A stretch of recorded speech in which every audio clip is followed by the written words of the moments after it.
नमस्कार दोस्तों, मैं हूं अवधेश शर्मा और आप सभी का हमारे YouTube चैनल में आपका स्वागत है। आज की वीडियो में आप सभी को अटल पेंशन योजना का खाता खुलवाने की प्रक्रिया क्या है, उसी से संबंधित आप सभी को आज वीडियो के माध्यम से बताने वाले हैं। तो आप सभी वीडियो में बने रहिएगा।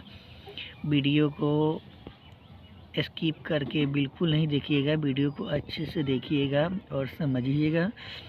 अगर जहाँ आपको समझ में नहीं है तो आप कमेंट बॉक्स में कमेंट करके पूछ सकते हैं, तो आपको रिप्लाई मिलेगा।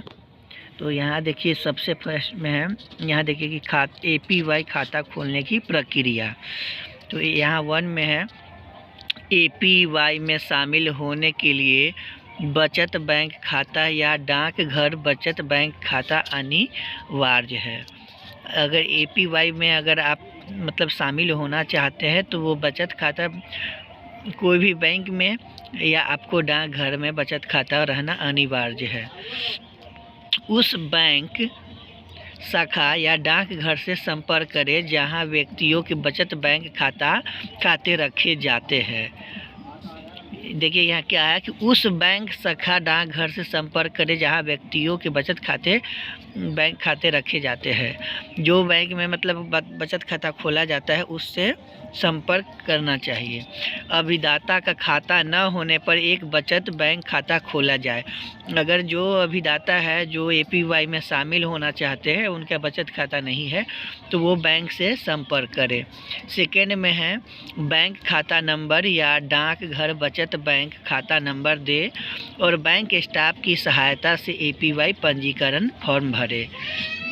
जब अगर मान के चलिए कि जैसे अगर खाता है तो बैंक खाता नंबर देना है या डाकघर का बचत बैंक खाता का नंबर दे, और जो भी डाकघर के स्टाफ हो या बैंक के स्टाफ हो उनसे मिलकर APY फॉर्म का आवेदन पंजीकरण करें। थर्ड में है कि आधार या मोबाइल नंबर दे। यह अनिवार्य नहीं है बल्कि अंशदान के संबंध में संप्रेषण के लिए प्रदान किया जाए।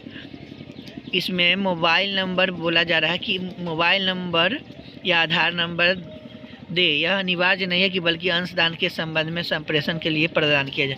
इसमें मोबाइल नंबर जैसे देना ज़रूरी है, आधार नंबर उतना नहीं भी ज़रूरी है, लेकिन फिर भी अगर आधार नंबर भी दे देते हैं, मोबाइल नंबर भी दे देते हैं तो बहुत अच्छा है। 4 में है कि मासिक या तिमाही या छमाही अंशदान के अंतरण के लिए बचत बैंक खाते या डाकघर बचत बैंक खाते में अपेक्षित शेष रखना सुनिश्चित करें। तो यहाँ देखिए 4 में क्या है कि मासिक, हर महीना या 3 महीने पे या 6 महीने पर अंशदान के अंतरण अंशदान अंतरण करने के लिए बचत बैंक खाते या डाकघर बैंक खाते में अपेक्षित शेष रखना सुनिश्चित है। जैसे कि पैसा अपने आप कट जाए, उसके लिए अपने बचत खाते में पैसा रखना सुनिश्चित करें, ताकि अंतरण खुद ही मासिक या तिमाही या 6 महीना पे हो जाए। अब यहाँ अंशदान अभिदाता के बचत बैंक खाते या डाकघर बचत बैंक खाते से ऑटो डेबिट के जरिए मासिक, तिमाही या छमाही अंतरालों पर किया जा सकता है। जैसे कि जो अभिदाता है उनका बचत खाता हो या डाकघर बचत खाता हो, उनके खाते में अगर रहेगा बैलेंस तो वो ऑटो डेबिट के जरिए हर मासिक या तिमाही या छमाही अंतरालों पर अपने आप अंशदान कट जाएगा। आवास या स्थान में परिवर्तन होने की स्थिति में ऑटो डेबिट के जरिए निर्बाध रूप से प्रेषित किया जा सकता है। अगर आवास बाई चांस हो जाता है कि एक जगह से दूसरे स्थान परिवर्तन कर लिए हैं, होता है कि एक जगह आवास है लेकिन वहाँ के अलावा और कहीं आवास खरीद लिए या बना लिए, तो उसमें ऑटो डेबिट जरिए आप प्रेषित वहाँ बैंक में कर सकते हैं, वहाँ पर जानकारी दे सकते हैं। अभिदाता चाहे तो वर्ष में एक बार अप्रैल माह में ऑटो डेबिट सुविधा के तरीके मासिक, तिमाही, छमाही और रकम को भी बदल सकता है। अगर जैसे कि है कि अगर ज़्यादा पैसा वाला अगर करवा लिए हैं तो अभिदाता अगर चाहेंगे कि नहीं अब हमको कम का करना है या और बढ़ा देना है, तो वो अप्रैल माह में वो अंशदान को मतलब बढ़ा सकते हैं ऑटो डेबिट के जरिए। मासिक या तिमाही, छमाही अंशदान नियत या इच्छित मासिक पेंशन और प्रवेश के समय अभिदाता की आयु पर निर्भर करता है। मतलब जो अभिदाता होंगे उनका आयु के अनुसार ही पैसा मतलब कितना लगेगा और मासिक पेंशन कितना मिलेगा, वो अभिदाता के आयु पर निर्भर है। APY में अंशदान मासिक अंशदान के मामले में विशिष्ट माह में किसी भी तारीख को बचत बैंक खाते या डाकघर बचत बैंक खाते के जरिए अथवा तिमाही अंशदान के मामले में तिमाही के पहले माह में किसी दिन अथवा छमाही अंशदान के मामले में छमाही से पहले माह के किसी दिन अदा किया जा सकता है। जैसे APY में अगर अंशदान जैसे अगर करना भी चाहते हैं तो वो माह के किसी भी तारीख को बचत बैंक खाते में या डाकघर बचत बैंक खाते में जमा कर सकते हैं। तिमाही अंशदान के मामले में पहले भी किसी दिन या छमाही अंशदान के मामले में पहले माह में किसी दिन अदा किया जा सकता है। अभिदाता को विलंबित अंशदान पर अतिदेय ब्याज से बचने के लिए निर्धारित देय तिथियों को अपने बचत बैंक खाते या डाकघर बचत बैंक खाते में अपेक्षित शेष राशि रखना चाहिए। जैसे कि अगर मतलब विलंब हो रहा है तो उस स्थिति में क्या काम करना चाहिए कि अभिदाता को अपने खाते में, चाहे उसमें ब्याज भी अगर जैसे बढ़ गया हो तो उसके लिए अपने खाते में समय से पैसा जमा करना चाहिए, ताकि मासिक, तिमाही या छमाही अंशदान मैंने छमाही के पहले तारीख से ही मतलब बैंक खाता में ऑटो जरिए के जमा ऑटो डेबिट के जरिए वो कट जा सके।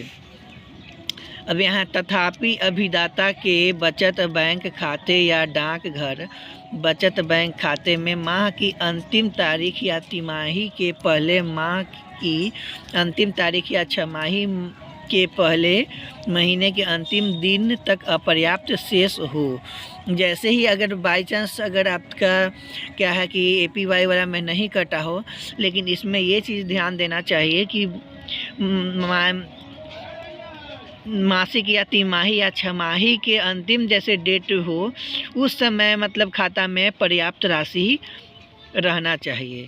अपर्याप्त नहीं हो तो शेष इसे चुका समझा जाएगा और विलंबित अंशदान पर अतिदेय ब्याज के साथ अंशदान अगले माह में अदा करना होगा। अगर नहीं बाई चांस डाले हैं तो वो उसका जो ब्याज अगर होगा तो वो विलंब शुल्क के साथ अगले माह में अंशदान जमा करना होगा। बैंकों को प्रत्येक विलंबित मासिक अंशदान के लिए प्रति 100 रुपये या हिस्से के अंशदान के लिए 1 रुपये प्रति माह एकत्रित करना आवश्यक है। क्या देखिए क्या बता रहा है कि बैंकों को प्रत्येक विलंबित मासिक अंशदान के लिए 100 रुपये या हिस्से के अंशदान के लिए 1 रुपये मात्र एकत्रित करना आवश्यक है। अब यहाँ एक अभिदाता केवल एक APY खाता खोल सकता है। अगर एक अभिदाता है तो एक ही अटल पेंशन योजना खुलवा सकते हैं और यह विशिष्ट अन्य खातों की अनुमति नहीं है। इसमें ज़्यादा खाता खुलवाने की अनुमति नहीं है। अभिदाता संचयन चरण के दौरान वर्ष में एक बार पेंशन राशि को घटाने या बढ़ाने का विकल्प प्रयोग कर सकते हैं। जो अभिदाता है वो वर्ष में एक बार अगर बढ़ाना चाहते हैं या घटाना चाहते हैं तो उसका उपयोग कर सकते हैं। तथापि बदलने का विकल्प वर्ष में एक बार अप्रैल माह में ही उपलब्ध होगा। जब अगर चाहेंगे कि एक वर्ष में कभी भी मतलब बदल सके, पैसा बढ़ा सके चाहे घटा सके, तो वो हर माह वैसा सुविधा नहीं मिलेगा, बस वो अप्रैल माह में ही सुविधा मिलेगा। अब चलिए इसका हम नामांकन के बारे में बताते हैं। यहाँ देखिए नामांकन है तो नामांकन में कि APY खाते में नॉमिनी का ब्यौरा देना अनिवार्य है। जो APY खाता अगर खुलेगा तो उसमें नॉमिनी का ब्यौरा पूरा देना अनिवार्य है। यदि अभिदाता विवाहित है तो पति पत्नी स्वतः नॉमिनी होंगे। जैसे अगर अभिदाता विवाहित होंगे तो वो पति अगर खुलवा रहे APY वाला तो पत्नी का दे सकते हैं, पत्नी का है तो पति का दे सकते हैं। अब अविवाहित अभिदाता किसी अन्य व्यक्ति को नॉमिनी नियुक्त कर सकते हैं। अगर जो अभी अविवाहित है तो वो अपने मम्मी को या पापा को या भाई को या बहन को, किसी को भी उसमें नॉमिनी में नियुक्त कर सकते हैं। और उन्हें विवाह के बाद पति पत्नी का ब्यौरा देना है। जैसे अगर विवाह हो जाता है तो वो उसमें पति पत्नी का ब्यौरा भी दे सकते हैं। तदनुसार अंशदान के तिमाही या छमाही तरीके के विलंबित अंशदान के लिए अतिदेय ब्याज वसूल किया जाएगा। यहाँ देखिए क्या है कि तदनुसार अंशदान के तिमाही, 3 महीना जैसे अंशदान जमा हो गया तो तिमाही या छमाही तरीके से विलंबित अंशदान के लिए अतिदेय ब्याज शुल्क किया जाएगा। जैसे अगर अंशदान सही नहीं जमा हुआ होगा तो उसका ब्याज भी वसूल किया जाएगा तिमाही या छमाही पे। एकत्रित किए गए अतिदेय ब्याज की राशि अभिदाता के पेंशन कॉर्पस के हिस्से के रूप में होगी।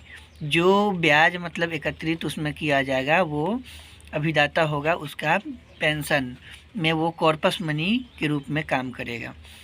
निधियों की उपलब्धता होने पर एक से अधिक मासिक या तिमाही या छमाही अंशदान वसूल किया जा सकता है।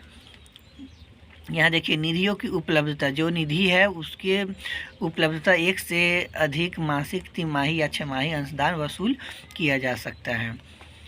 सभी मामलों में अंशदान अतिदेय प्रभार हो यदि कोई हो के साथ वसूल किया जाना है। यह बैंक की आंतरिक प्रक्रिया है। यह जो मामले हैं अंशदान के प्रभार हो यदि कोई भी वसूल किया जाता है, ये बैंक का आंतरिक प्रक्रिया है, उसमें अभिदाता को पढ़ना नहीं है। खाते में जब भी निधियाँ उपलब्ध होगी देय राशि वसूल की जाएगी। जो खाता में जितना भी राशि उपलब्ध मतलब होगा कि पैसा इतना हुआ तो वो देय राशि वसूल किया जाएगा। अब देखिए इसमें क्या है, प्राण की सक्रियता खाते में शेष जमा अंशदान आदि के संबंध में आवधिक सूचना एपीवाई अभिदाता को एसएमएस अलर्ट के द्वारा भेजी जाएगी। इसका जो भी मतलब प्राण के माध्यम से उनको प्राण जो सक्रियता है और उसमें क्या है शेष जमा कितना अंशदान आदि जितना भी जमा करना है, कम है ज़्यादा है, वो प्राण के सक्रियता जो खाते शेष जमा राशि है उसके माध्यम से वो एपीवाई अभिदाता को अलर्ट जारी कर सकते हैं। अभिदाता वर्ष में एक बार भौतिक खाता विवरण भी प्राप्त करेंगे। उनका जो भी अभिदाता है उनको भौतिक खाता वर्ष में एक बार प्राप्त कर सकते हैं। अब क्या है, एनपीएस लाइट स्वावलंबन मौजूदा अभिदाताओं की स्थिति। यहाँ देखिए कि 18 से 40 वर्ष के बीच की आयु समूह में अभिदाता योजना से निकलने के विकल्प के साथ एपीवाई में स्वतः स्थानांतरित हो जाएंगे। 18 से 40 वर्ष जैसे ही बीच का आयु वाला जो अभिदाता है वो निकलने के लिए विकल्प एपीवाई से स्वतः स्थानांतरित हो जाएगा अलग। सहयोगी संग्रहण स्थानांतरण प्रक्रिया को पूरा करने में अभिदाताओं की भी सहायता करेंगे। जैसे 18 से 40 वर्ष तक कहीं एपीवाई का मतलब वो रह सकते हैं तो वो स्थानांतरण दूसरे खाते में होगा तो उसमें जो एपीवाई अभिदाता है वो भी सहायता करेंगे। अभिदाता स्वावलंबन खाते से एपीवाई में आंतरिक करने के लिए प्राण विवरण के साथ अपने नज़दीकी प्राधिकृत बैंक शाखा डाकघर में भी भेजी जा सकती है। वो प्राण के जरिए वो जो है सो अभिदाता का जो जैसी मतलब 18 से 40 वर्ष हो गया तो उसका स्वावलंबन खाते के एपीवाई अंतरित करने के लिए वो जो बैंक या शाखा डाकघर है उसमें भेजा जा सकता है। अब यहाँ स्वावलंबन योजना के ऐसे अभिदाता के लिए भारत सरकार के अंशदान का लाभ दोनों योजनाओं के अंतर्गत 5 वर्ष से अधिक नहीं मिलेगा। जो स्वावलंबन योजना जो है अभिदाता जो वो चेंजिंग हो जाएगा तो क्या है अंशदान का लाभ दोनों योजना के अंतर्गत 5 वर्ष से अधिक नहीं मिलेगा। जो APY में स्थानांतरित हो गए हैं। उदाहरणतः यदि स्वावलंबन लाभार्थी ने 1 वर्ष तक सरकार के सह-अंशदान का लाभ प्राप्त कर लिया हो तो स्वावलंबन योजना में हस्तांतरण के बाद APY के अंतर्गत अभिदाता को सरकार से सह-अंशदान केवल 4 वर्षों तक उपलब्ध होगा और इस प्रकार कम होता जाएगा।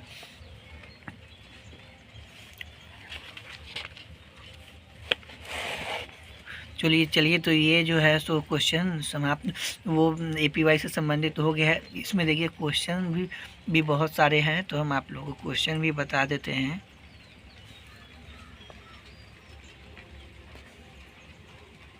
आप जो क्वेश्चन भी देखिएगा, क्योंकि ये जो है होता है सो बैंक की एग्ज़ाम में, CS बैंक के एग्ज़ाम में, और उसके अलावा बैंक सखी के एग्ज़ाम में CS ये सब पूछा जाता है।